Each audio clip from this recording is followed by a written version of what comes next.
There's so many overlaps between our beliefs about money and our beliefs about food because it's got such a value to us because we know instinctively that food is the thing that keeps us alive. It's the thing that it's energy. It truly is. A lot of people are making a lot of excuses for why we can't eat healthy or whatever. I mean, the good news is, guys, this is 2025 and we've never had more options, more food choices, more convenience, more anything than we have right now. Hey guys, and welcome back to another episode of Financial Mastery Simplified. I am your host, Jacqueline or Jax Crider, and today we have Miss Megan on. She is in the health, wellness, weight loss space. And so we are going to talk a little bit about all things like, people believing that being healthy has to be crazy expensive, etc. So welcome, Megan. Tell us a little bit about who you are, what you do, and why you're excited to be on the podcast today. Thank you, Jax. I appreciate it.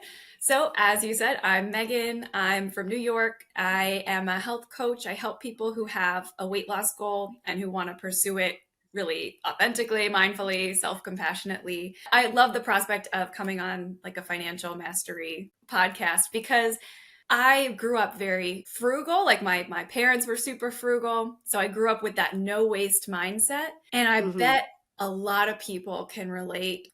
Some of my clients really relate, but this view of food as something you cannot waste and is sometimes scarce really ramps up a lot of our emotional eating or a lot of our feelings of I have to eat it while it's here. So a little background about me. Yeah, a little background about me. Much of my adulthood, I was about 230, 235 pounds. And finally, enough was enough. A lot of that was emotional eating. And in 2018, I ended up losing 100 pounds by addressing that very directly. And that's what really brought me to weight loss coaching to help other people, overcome that.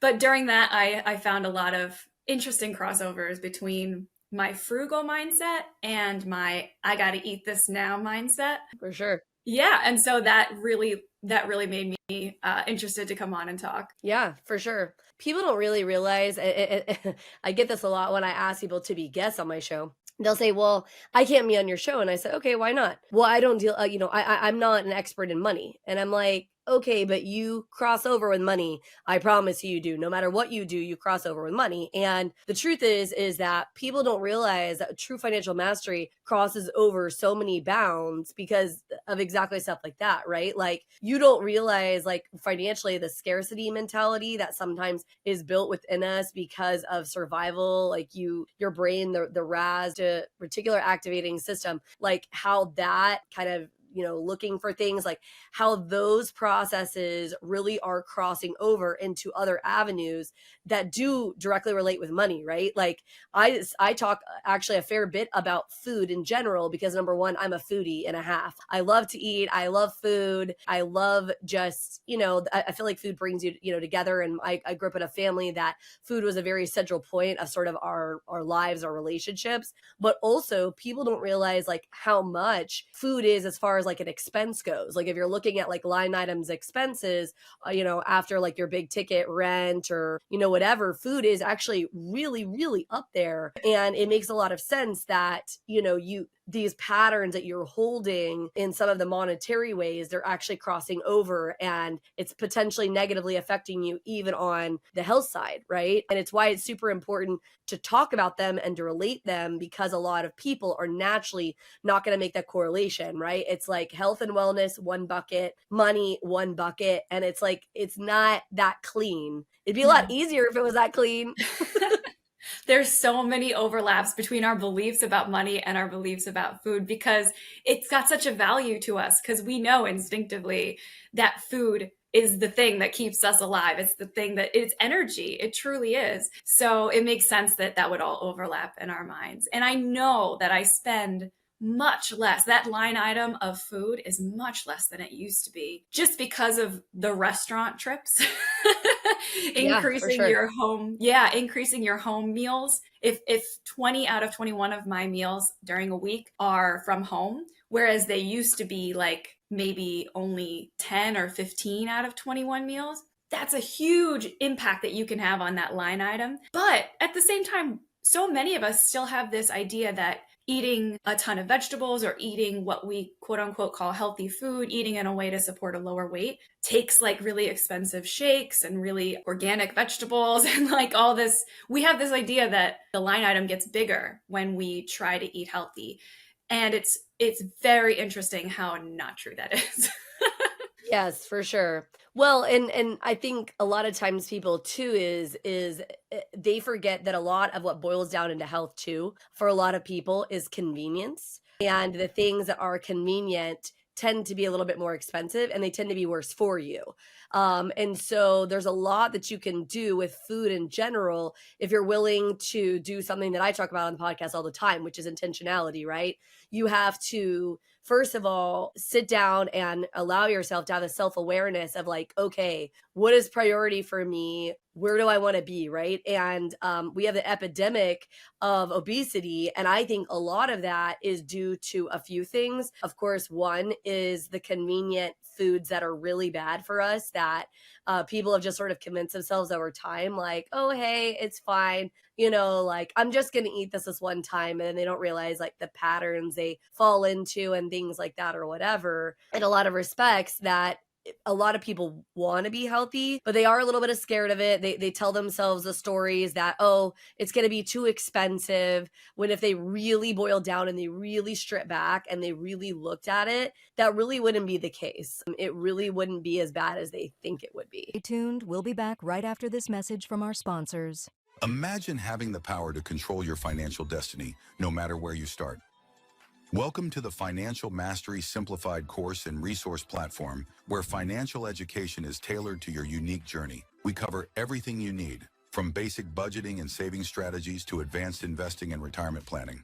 Learn at your own pace with lessons that match your level of experience. Whether you're a beginner or looking to enhance your financial knowledge, join our community of learners and benefit from shared insights and expert guidance. The Financial Mastery Simplified course and resource platform equips you with the skills and confidence to take charge of your financial future. Ready to master your finances? Enroll in our courses today at the Financial Mastery Simplified course and resource platform. Start your path to financial independence now.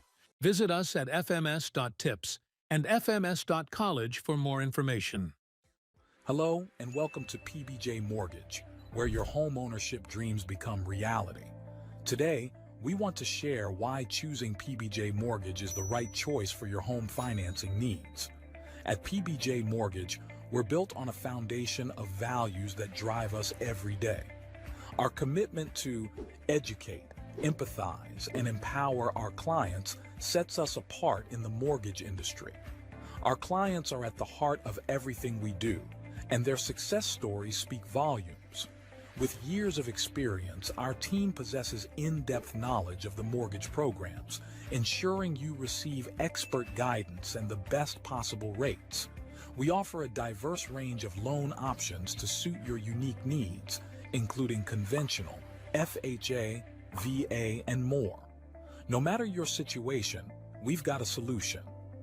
At PBJ Mortgage, we pride ourselves on providing personalized service. Our dedicated loan officers are here to guide you every step of the way, making the process as smooth as making a peanut butter and jelly sandwich. We understand that time is of the essence, which is why we've streamlined our processes for efficiency and convenience. Transparency and clear communication are paramount. You'll always know where you stand throughout your mortgage journey. Reach out to us today to set up a call to discover your options.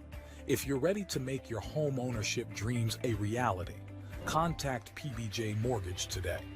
Let us empower you during this exciting journey. Phone number 4-693-733-107 www.pbjteam.com. Visit our website or give us a call to get started. We look forward to helping you secure your future home. PBJ Mortgage, where home begins. Thanks for your patience. Yeah, and the biggest example I see, and this was kind of me at the beginning of my journey, but it's where I see a lot of clients have this disconnect. The concept of getting food that is relatively whole foods, but it's slightly prepared in some way. There's a big barrier to people when they think of purchasing that to buy back some of their time. And there's a big disconnect because many of those same people are in a place where they often have to eat out of convenience. So they're spending For sure. like 3 times as much on work lunches being ordered out or drive through on the way home or pizza every single like 2 nights a week. Whereas if they use some of those convenience items that are mostly whole foods, like the pre-cut vegetables or the frozen vegetables that you can just pop in the microwave or on the skillet, For sure. they would save not only time, but money on that. But Oh, for there's sure.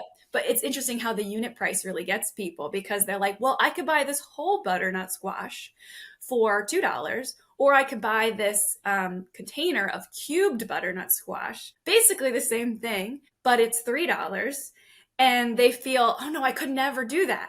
And that just blocks them So from expensive. taking this very helpful thing. It really blocks them. It's fascinating. No, it is really fascinating. Like one of the things that I run into personally is that so my husband grew up in a family where they really did not have a lot of money.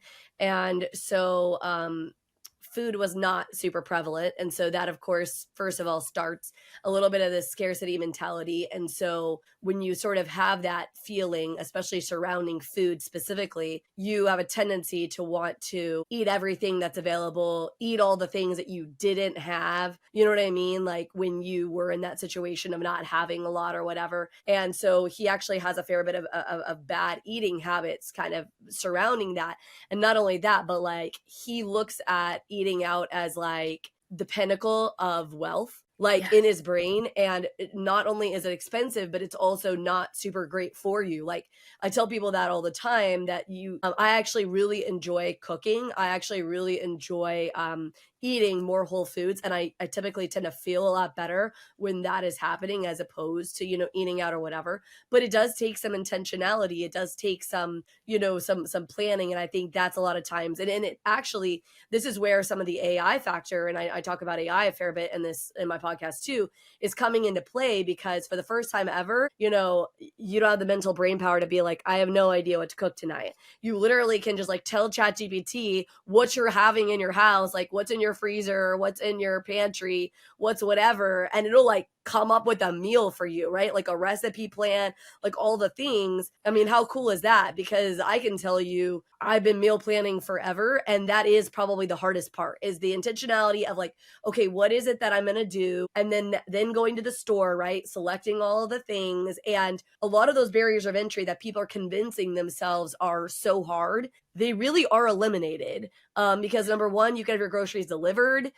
You can just literally like drive up like on your way home from work and like have them brought to your car if that's what you want to do instead. Like you can have them all kinds of different choices, right? You don't have to physically walk into the actual store. And you can either have meal planning services like where they give you all the recipes and everything that you need.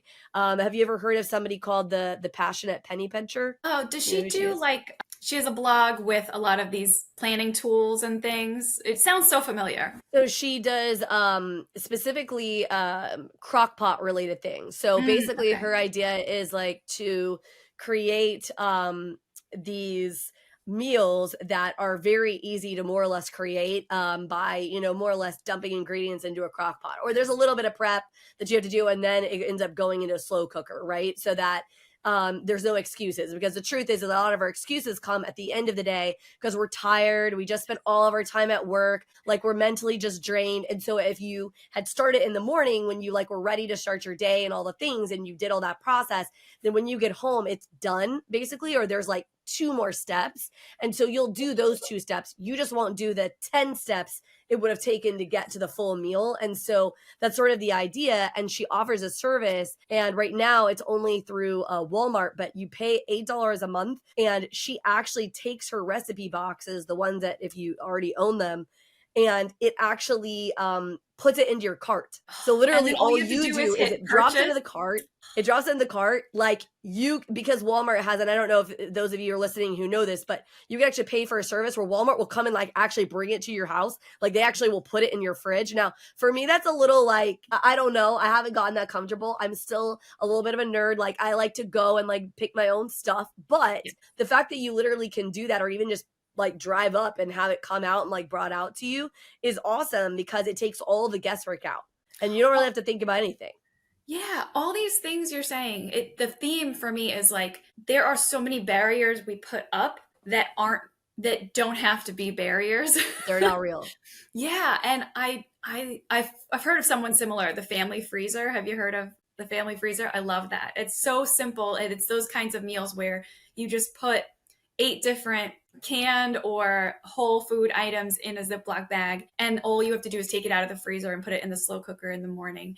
And it's that piece of finding the time when you most have the willpower to do sure. the small amount of work that is actually necessary. So For sure. I like your idea of doing it in the morning because really we do have this fresh store of willpower when we wake up after a night's sleep that we never have in the evening. I actually just made a joke on my Instagram earlier today. I don't know if you know the Lord of the Rings picture with Elrond and Frodo, and Elrond is like speaking to fainted Frodo on the ground. For me, Elrond is like my morning self that sets the intentions, and then the fainted Frodo on the ground is the evening self who wants like 8 donuts and a nap.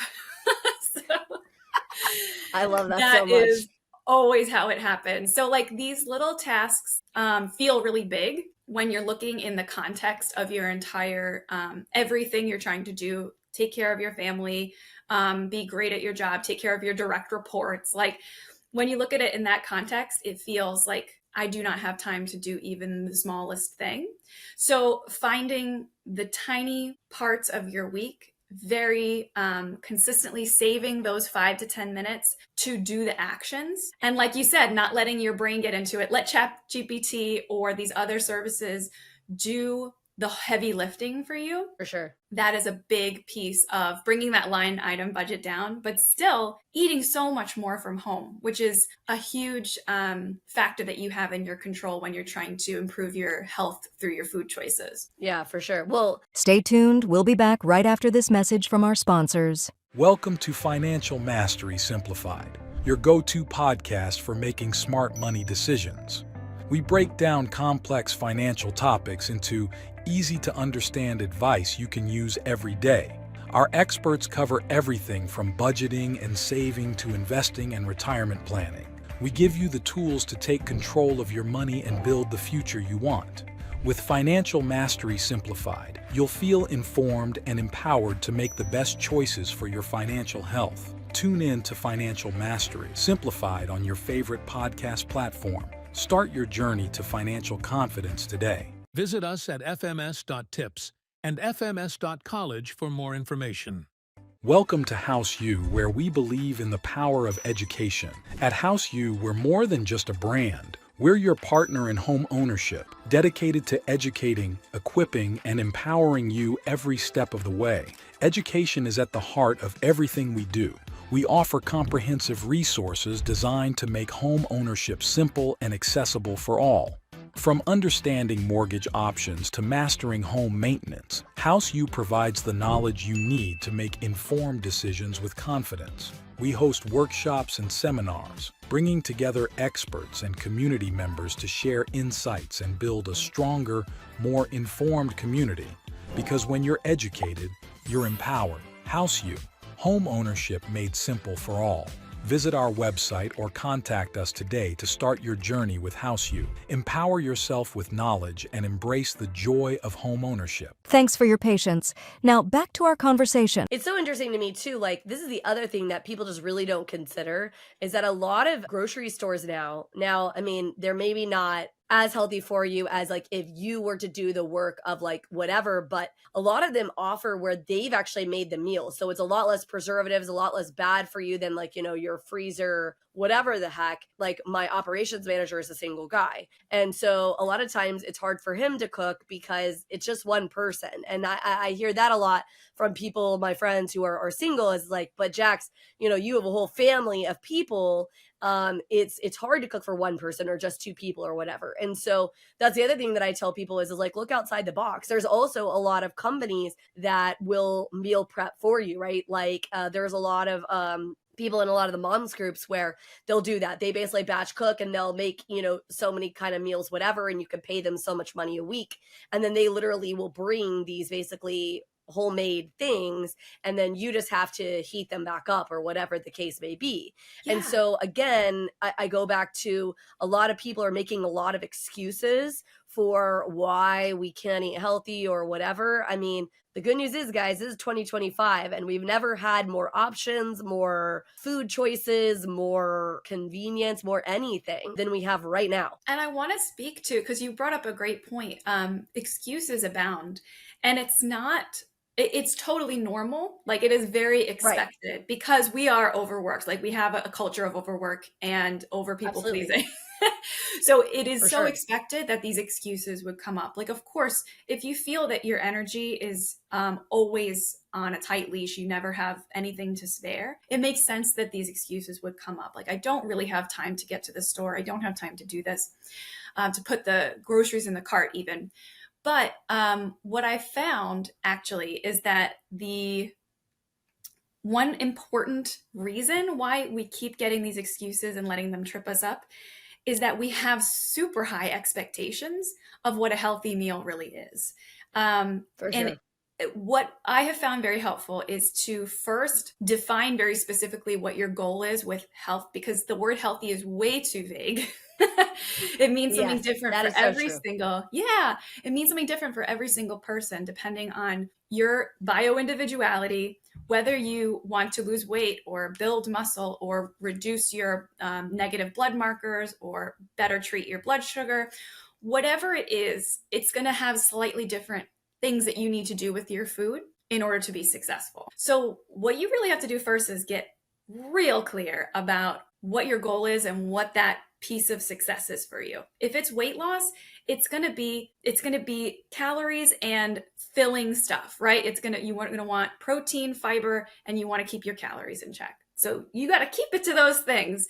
Don't add, but I have to have no sugar. So that recipe has ketchup in it, so I can't use that recipe. Or I can't have carbs, so that recipe has white rice, so I gotta not use it. All people are doing is adding to the expectations unnecessarily, and then it becomes too high of a wall and they don't want to climb over it. They won't So go over it. Back That's away. right. Yeah. So the first step is be really clear with what your expectations are and stop adding unnecessary ones.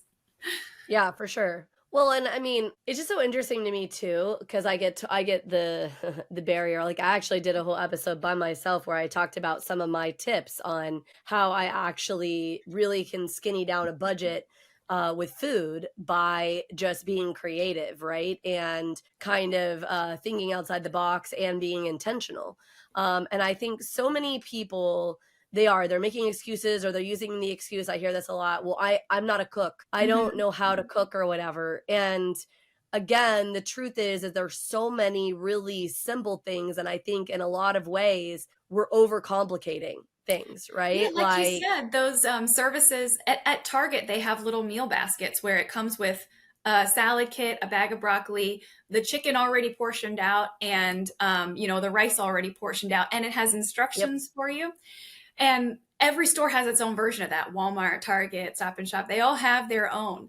And so like you said, the excuses are common, but it blinds us to all the benefits that we have available to us. Yeah, I think again, it's just like with, I mean, and everybody, you're right, everybody has their own definition of health, just like everybody has their own definition of wealth. And, I started this podcast because I wanted you to live life on your terms, whether that be, and I say that all the time, you want to live in a van, you want to travel all around the country, and that's like what the lifestyle you want to live, or you want to own multiple, 40 houses or something like that, right? Like, it doesn't really matter to me because I'm not living in your space or whatever. But I think that a lot of people are starting to really recognize and realize their health because we have ignored it for so long.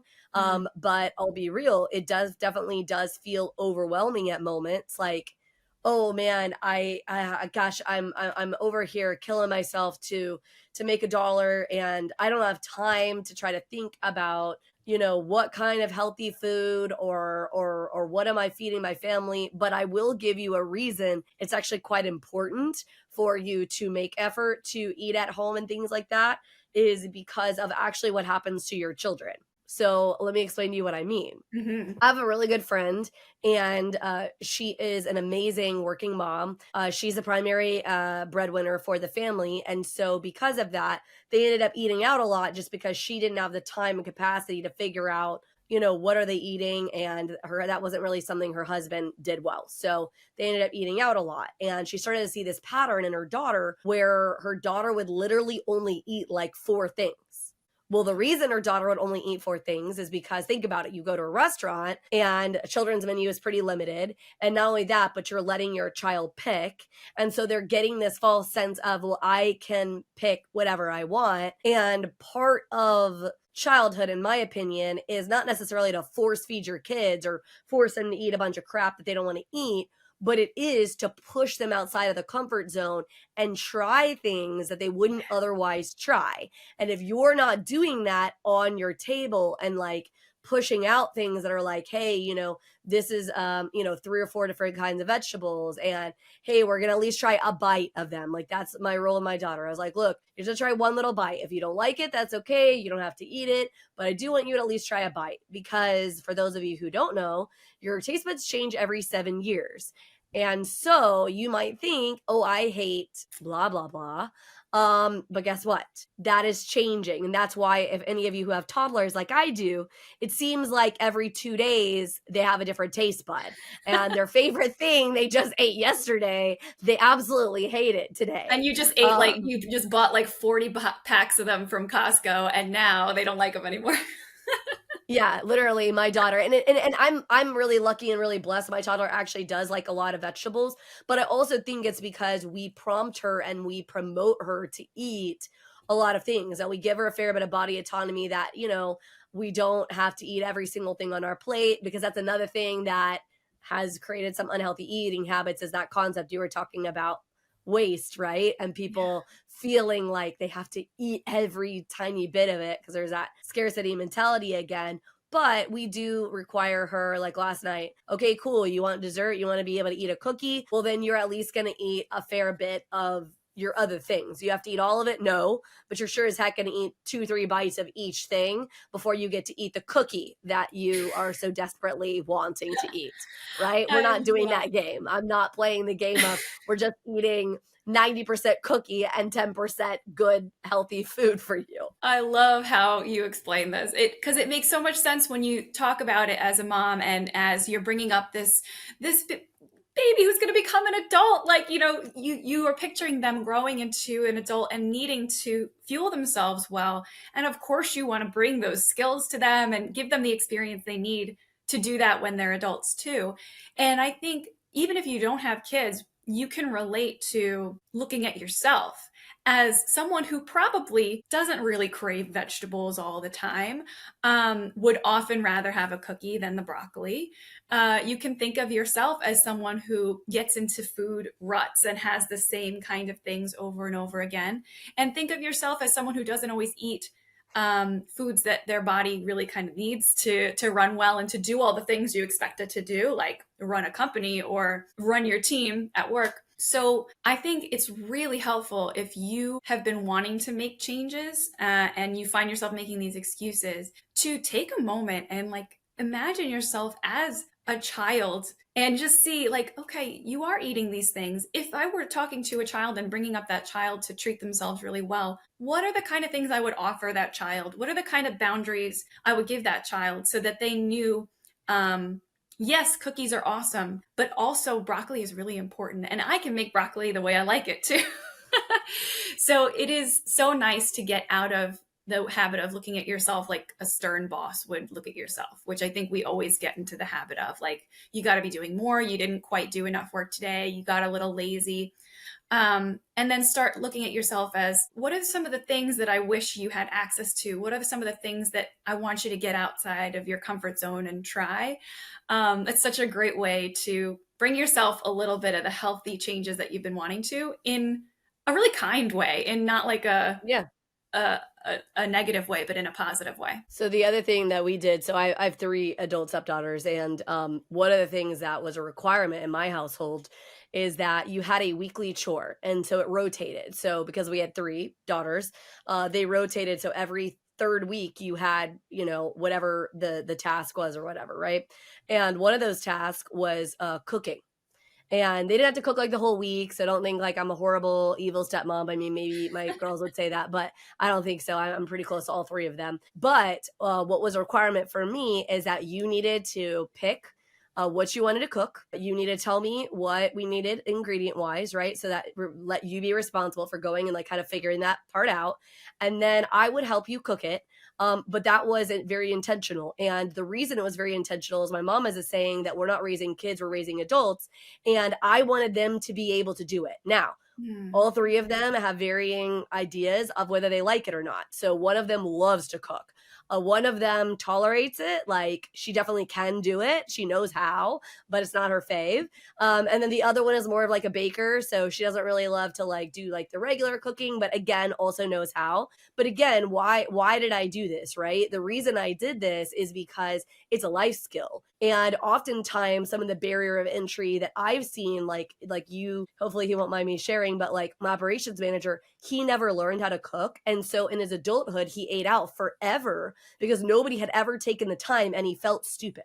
Mm-hmm. And so he felt like I can't cook, which is not true. He just was never taught. And then let's be real, as you're trying to navigate everything else in life when you come into adulthood, oh crap, I gotta pay bills. I've gotta learn how to, do this job. I have to, figure out where I'm living and all these different avenues and things that are kind of coming into our space. If we're not actively helping teach these kinds of things to our kids, we're setting them up for failure because they're not like a rock's not going to drop out of the sky. I talk about this with money all the time. Rock's not going to drop out of their sky when they turn 18, guys, and they're just going to figure it out. Like, here we go. The money stuff is falling into my brain, or how to cook is going to fall into my brain, right? And I get it. Some of you are saying, but Jax, I'm not a good cook. Like, I'm not good at it. A lot of things are not as hard as you think they are. Like we live in the era of slow cookers, of Instapots, of air fryers, of take and microwaves, bake like all things. things. You can buy take and bake things and just pop them in the oven. Correct. This is what I love about you called it a life skill, which when you think about the phrase I'm not very good at cooking, you would never say that about laundry. Like, I'm not very good at laundry. You just learned it. You're like, oh, I have to learn to do it because I need clean clothes. We don't really think of cooking the same way, but it really is exactly the same because we need to eat in order to function. And the way that what popped in my brain when you said that was when you can't do laundry or you don't have time to do laundry or you're not very good at it, you might bring it to a laundromat, which is great and is not very expensive. But you wouldn't hire someone to come and do your laundry for you unless you have tons of means, right? Like that's a really expensive way to handle this problem. And what so many people do is they use restaurants, and that's like hiring someone to make all your food for you from scratch. Like that's like hiring someone to do your laundry for you personally. Why not do the laundromat way, which is get some of these pre-cooked things that are really easy to assemble and put together, or use that slow cooker. Those are the laundromat solutions. We don't want the personal assistant solution. We want the laundromat solution. Well, and the thing is too, is like, if you don't want to go and you're like, oh, I don't like any of the things or whatever, dude, look up like super simple recipes. Yeah. Because so I had in college, well, actually one in college and then one after college, I had two different roommates who could not cook worth a dang. In fact, that's one of the things they told me when they coming in. And I told them, I said, I promise I can teach you how to cook some easy things. Mm-hmm. Oh no, I'm like, I promise. You want to make a bet? Like we'll bet on this. I promise. And I would teach them like some super simple, like foolproof, easy peasy kind of things, right? And just like any other skill set, if you don't think you can do it on your own, hire somebody to help you. There are cooking classes. There are like where you can physically go and they can physically show you, or even online, right? Like there's so many different online courses or whatever. YouTube channels are literally going to show you step by step, like chop up this, do this or whatever, right? I mean, I am a fairly good cook and always like to cook. So, I mean, I am blessed in that respect. But my family, when we went to southern France, we actually went to a cooking class. It was definitely not cheap, but it was probably the best class I've ever been to in my entire life for a few reasons. So this man was a Michelin star chef. He was retired. And then he also, for a lot of years, taught at Le Cordon Bleu in France. Oh my So gosh. this is not only just like an excellent chef, but he also was a teacher, right? Like he taught professional level chefs. And I learned so much from him. Like I learned you should never add salt to anything until the end. He said salt is an amplifier. It's completely unnecessary to add it early on in the dish. It will only dehydrate and it's just unnecessary. And he's like, so why does a sodium count end up off the like out of this world high on American food? Well, because they're adding salt throughout the process, it's not needed. He's like literally just added at the very end as the finishing. And he's like, you'll elevate whatever the flavors you've created and you're perfectly fine. And he also taught us use different spices. And that for those of you who are not cooks, I will tell you, you're going to think I'm mad. But if you've ever watched the show Beat Bobby Flay, I used to have it playing in my family room while I cooked. And I'm not even joking. I recognize this trend because my brain is ADHD, so I pick up on weird stuff. He uses smoked paprika in almost everything. Like, I'm not even joking to you. I'm not And surprised. so so this like high level chef like is always using it in like every dish. It didn't matter what it was. I swear, besides dessert, it was smoked paprika and honey. He used it in like every dish. And I'm like, okay, so this has got to be somebody who's like, you know, he knows a lot of stuff, way more than me about food. So I started doing it. Man, it like elevates food a lot more with something that's not salt, with that is a healthy thing. And so, you know, just look for things like that can just like make it simple and just kind of like easily elevate things. Because and it's true. the fact that you brought up ADHD is awesome because the ADHD community has created all these resources because they're connecting on Facebook and Reddit, places where you can go and read it. They're connecting about the simple meals that they put together, and they're butting up against this difficulty of their attention is very divided and unfocused. And so they need simplistic but great tasting, right? Because also ADHD folks often report like, I need to be stimulated, or I need my food to really I need to really enjoy it. I'm like that too. I don't know if I have ADHD, but I love to really like my food. So the ADHD community has created all of these threads all over the internet of easy meals. They're like simple graphics, like add this thing, that thing, this thing.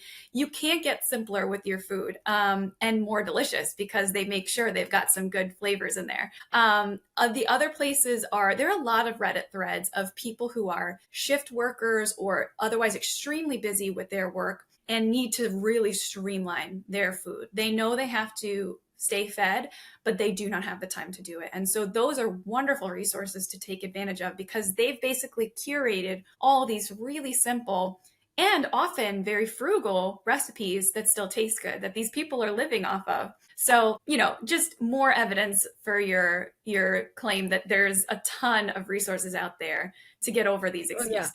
Well, you were talking about ADHD, so let me tell you something. For those of you who are listening who are ADHD, here is my $1 million idea that will literally save you, I don't even know how much money. You need to batch cook. So I will literally go, and most of the time it's a Sunday, but it doesn't have to be. Sometimes it'll be a Monday or whatever. And I literally will have figured out what sort of that is going to look like. And I will do all of the actual real prep. So that means like cooking all of my meat. That means chopping up all of my vegetables, right? To your point, you actually can buy them already chopped, but I'm a very frugal person and I like to deal with a lot of that on myself. So I'll go in and I'll chop up like all the things. And I try to keep kind of a theme. So like somebody the other day was asking me like, well, you know, you had 3 girls and they were all really picky because they were very different. And in fact, I have one daughter who has some extreme allergies. So she's allergic to almost all nuts. As well as she for a while was not eating any red meat. And I'm a Texas girl, so we love our red meat down here. So that was hard for me, right? And so what I had to do is I had to learn to do components, meaning cook things sort of individually that then can be placed together as a component. Taco and what nights. I realized, what'd you say? Taco nights. Those are the best ones. Yeah. No, what I realized is that yes, what you can do in a lot of respects is make your life easier. So for instance, we would do something called like fake Chipotle bowls. Well, so I would prep cook at the beginning of the week, and what I would do is I would cook three kinds of meat. I would cook pork, I would cook beef, and I would cook chicken. And I would cook them like one in the slow cooker, one on the stove or something, and then I would cook one like let's say in like On the a instant skillet. pot. Okay, so Yeah. I'd cook like three different ways, whatever, right?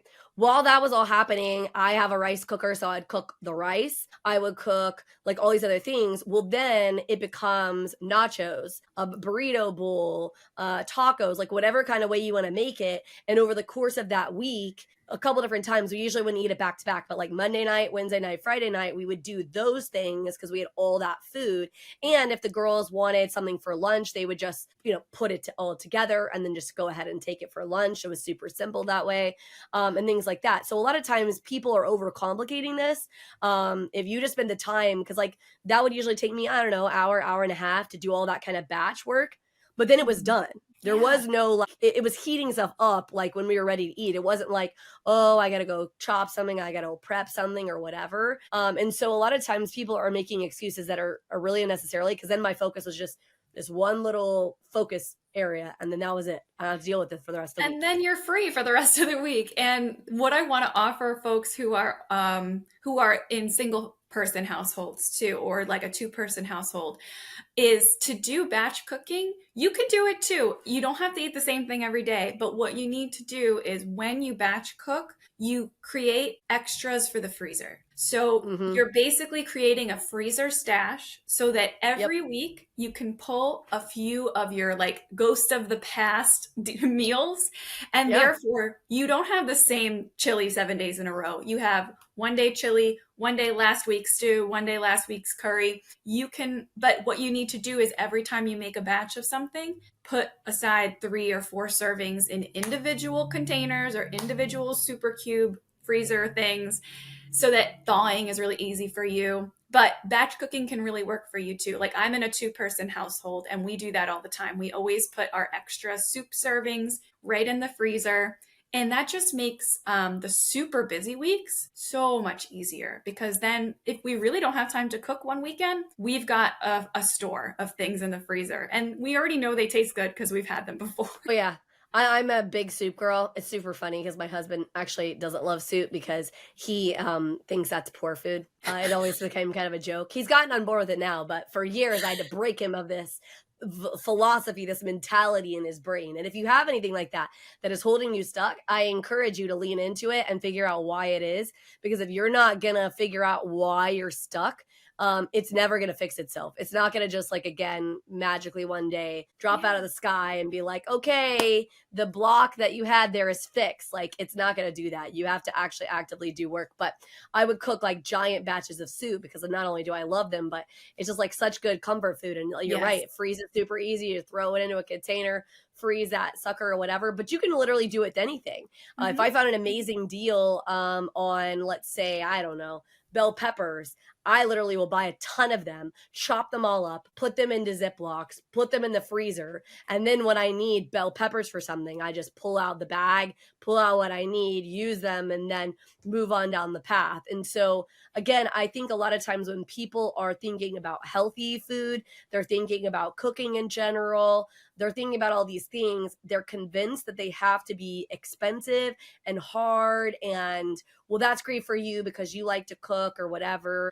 Yes, I am blessed that I do like to cook, but the truth is that you can do it even without that, right? Like you just, again, have to be diligent, intentional, and make decisions. What's more important, right? Is it more important for you to be in the state that you're in, where maybe you are overweight or you're emotionally eating or whatever those things look like? Or would you rather be intentional, not only to help your financial health, but also to help your physical health, right? And they're all tied together, because if you're feeling like crap physically, guess what you're probably going to do? You're probably not going to spend your money in the most healthy, best way. Yes. And I also want everyone to hear, like, we talked about a lot of different tools, like a lot of different ways you could improve how you're eating, both for your health and for your finances. But you don't want to do all of those. Like, No. Pick Yeah, one that seems to match your absolutely. issue the best and try it. And like Jack said, like, play with it and see if it works, because you're not going to change your mind unless you try something different and see what comes of it. So pick one thing, try it for 2 weeks. If it doesn't work, pick another thing. But that's the important thing. You don't have to do everything at once. Just pick one thing and do it. You don't. Well, and that's the other thing too is like if you are in a bigger family, I highly encourage you to get your entire family involved when it comes to food. So, you know, there's nothing worse being a mom than you make something and the kids are like, I don't want to eat it, right? And that's honestly a lot of times, to be real, why parents don't want to cook because they're like, I don't want to hear my kid's mouth. I just don't. I don't want to hear the whining. So my girls knew that every month there was a list they could write down what their ideas were for the month of like what they'd like to see on the menu. And we would incorporate those in the meal, right? Like into our meal planning. And why did I do that? Well, because when they were like, I didn't like that. Did you help me make some decisions? Because I don't see that you wrote anything on the board. And if you didn't write anything on the board, you got nobody to blame but yourself, baby. That's So, you brilliant. know, like involve the other people in your life that you're having to make food decisions with. Like if you are just you and a spouse or you and a significant other, whatever, involve them, right? Because that's the other way you'll get into it and you'll want to go out to eat is because that person, whoever they are, they're complaining that, oh gosh, Megan, all we eat is what you loved as a kid. Like, I don't want to eat spaghetti for the 400th time, okay? I want to eat it. I love that so much. Yeah, you have so much power to take a little bit off your plate. And so if that's utilizing the folks in your house who have a stake in what they get to eat, don't they? Then Exactly. do it. Like it doesn't have to all fall on you. There are so many ways you can slowly get everyone in the house invested in this and doing some of the work, if not most of the work eventually. Oh, my children knew Yes. you got one of two jobs in my household. If we were eating, you got to either help cook or help clean. Now, if everybody helped cook, then everybody helped clean, but you were getting to do one or the other. I'll never forget, it was actually one of the biggest fights I ever had with my stepdaughter. I don't know, she was having an attitude that day. It was teenager, you know, it's okay. It happens, right? Mhm. I said, "Hey, are you gonna come, you know, either help cook or are you gonna clean up or whatever?" "I'll help cook." So she came downstairs. Oh, I'm sorry, no, she didn't. She stayed upstairs in her room the whole time. Fine. I made her come down to be part of the family to eat. She was not happy with me because she didn't really want to be there. I'm not eating. I said, that's great. You don't have to eat. I'm not going to force, especially when they're getting to a certain age and letting them have a certain level of body autonomy. I'm not forcing that issue. I'm letting them make those calls. We finish eating and she tries to go back upstairs. I said, absolutely not. You will be helping clean. But I didn't eat. I said, you are a part of this family and you get to help. Congratulations. Yeah, that's not part of the deal. It's not you eat, Yeah, you clean. It's that's you're a right. part of the family, you do one of the two. That's right. And so I think a lot of times people are so concerned with being friends to their children to, you know, they don't want them to do anything that's not fun. But the truth is what I've learned is there is a lot of self-worth that is built from a lot of these skill sets, from being a part of a family, from doing all these things. So a lot of times we are convincing ourselves too that we're not going to help our children be successful financially or otherwise if we're forcing them to help cook, help clean, do all of these things that, you know, aren't fun. Well, the truth of the matter is that actually you're giving them self-worth. You're Yeah. helping them create a sense of success, of mastery in themselves. And if you don't create that, that's in my personal opinion why we have a lot of the epidemic we have mental health wise is Mhm. because a lot of people don't feel like they can do anything. Because again, think about something that your parents didn't teach you, and now you're in adulthood and you're feeling bad about yourself. Why do you feel bad about it? You feel Mhm. bad because you feel like you should know. Like, I'm an adult, like, I should know this. Well, again, to my point, how are you going to figure that out? Like, again, a rock's not going to just drop out the sky and whack you in the head. So, And it's another great argument for self-compassion too, because if you're struggling yeah, with something, that means it was not taught to you yet. You get to teach yourself now. That's okay, but you don't have to absolutely. get down on yourself. It's just something you get to teach yourself now. Absolutely. Well, no, and that's why I mean, like I said, I had multiple roommates who are like, I can't cook. Like, this is what they're convinced of. And I was like, absolutely not. Like, that's ridiculous. Like, I know that you're fully, I mean, part of the reason I started this podcast too, and you can ask Megan, I ask every single person before they become a guest, do you believe that people are powerful beyond measure? Do you believe that? Because I believe whoever is listening to this, you are powerful beyond measure. Whatever you want your life to look like with food, with health, with money, that can be your reality if you make that choice. If you are leaning in and you're asking questions or whatever. And you're, guess what? To her point about self-compassion, you're not going to do it perfectly. The first couple of times you might burn the meal. It's okay. It's all right. Right? Like, it's okay. Don't get upset. Maybe, you just need to step back and say, okay, like, why did I burn that? Was I not paying attention? Was I cooking it too high? Like, what was that looking like or whatever, right? Like, whatever that is. But if you aren't trying, if you're not stepping forward each and every day, like, hey, I'm going to try, I'm going to, whatever. I mean, that's how you get to mastery. Yeah. It's not, I didn't get there because I was like, oh, well, my families are chefs, so I'm a chef like that. No. That's how it happened. Yeah. And how could you put in a little bit of work every day and not get better? Think about it that way. Like, if you spend 10 minutes every day, how could you not get better? Come on.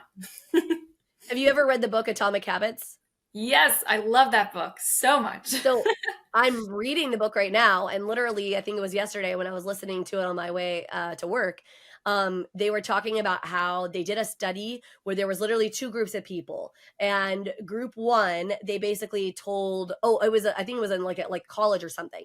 They told them that they were not required to turn in any assignments, but they were going to be judged solely on the one last photo they took. And their whole grade was going to be based on it, but basically it needed to be perfect or pretty close to perfect. And then all the other students, they told them, you are going to have to take photos along the way or whatever, and you're not going to be based on the last photo being perfect, but your overall body of work, like, getting better, basically. Yeah, your quantity. Like, I think they were told to, like, do quantity. That's right. Like, you're going to be graded on quantity. And it was crazy which group was better. Yeah, and they said that the quantity group was way better than the quality group, because the quality group sat around, like, thinking to themselves and trying to figure out, like, theorize what's going to make the photo better and this and that and whatever. And the quantity group were just trying it. They were like taking a photo. Oh, I didn't really like the composition. Okay, let me take another photo. Okay, I didn't like the lighting. You know what I mean? And they were just like trying it to get like one step better. And that's resonated and spoke to me hugely, because I am such a natural perfectionist. I want to do it well, and I want to do it right, and I want to do it the first time. But so often I don't take the action I should take because I'm sitting and overthink, like, well, I can't do this, or I'm going to do it wrong this time or whatever. But the point of his whole thing is like, you need to like be taking the imperfect action to get to where you want to be. And so it really stuck with me, because I was like, okay, I hear you speaking directly to me. It's fine. I'm over here. It's fine. I love that. Take the brain out of it. The more we take the brain out of it, the better we get at everything. Well, I joke that all my problems are self-created. It's all up here, baby. Like, my brain is dealing with all the problems. I feel it. I feel it hard. All right. Well, this has been an amazing episode. I think you have something to offer the listeners, so I'll let you offer that and we'll wrap us up. Sounds awesome. And thank you. Yes. Okay. So for anyone who is listening and they heard something, like a tidbit of something that they think is their problem, but they're not sure. And if your goal is weight loss and like money and weight loss is all combined for you, I do have something called a money and weight loss audit call. And I opened up after the release of this, I'm going to open up 2 free sessions for that. So the first 2 people to message me are going to get those 2 sessions. So please do message me at my Instagram, which is partake_foodie. And just message me FM 2025 and we will get you signed up for that. And the call is really good because basically during it, it's 45 minutes just with me. We're going to uncover the 1 to 2 specific things that are holding you back from weight loss, usually involving money, and your kind of beliefs about it. And we're going to next kind of outline your 2 to 3 next steps. And then I'm going to send you off with homework so you can actually get started with it that day. So my Instagram is partake_foodie. So go ahead and message me there. Awesome. I love that.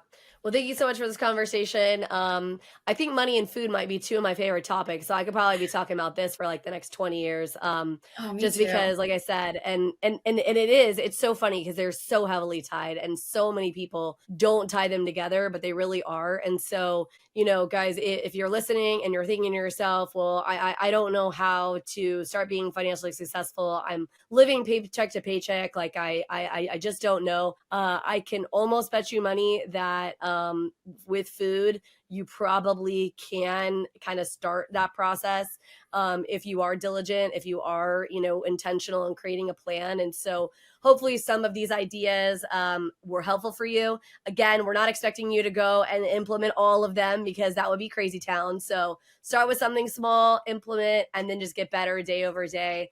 And so hopefully this episode of Financial Mastery Simplified helped you. And we'll see you again next week on another episode of Financial Mastery Simplified.